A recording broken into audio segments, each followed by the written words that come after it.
سیدنا فاروق اعظم رضی اللہ تعالیٰ عنہ اپنے گھر جاتے ہیں اور زار و قطار روتے ہیں، زار و قطار گریہ وزاری کرتے ہیں۔ کسی نے کہا امیر المومنین آج تو خوشی کا دن ہے، عید کا دن ہے اور آپ زار و قطار رو رہے ہیں۔ آپ نے فرمایا،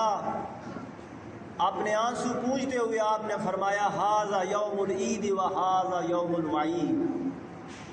فرمایا کہ یہ عید کا دن عید خوشی کا بھی دن ہے اور یوم وعید بھی ہے۔ جس کے نماز، روزے، حج، زکوٰۃ اور دیگر اعمال جو اس نے اعمال کیے ہیں روزوں میں، رمضان المبارک میں، اگر تو اس کے وہ اعمال قبول ہو گئے، اگر تو اس کے اعمال قبول ہو گئے تو پھر اس کے لیے یہ دن عید کا دن ہے، اور جس کے یہ اعمال اللہ نہ کرے وہ اعمال نہ قبول ہوئے تو اس کے لیے وعید کا دن ہے۔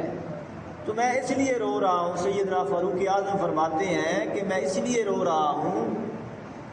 مجھے معلوم نہیں، مجھے پتہ نہیں یہ میرے اعمال،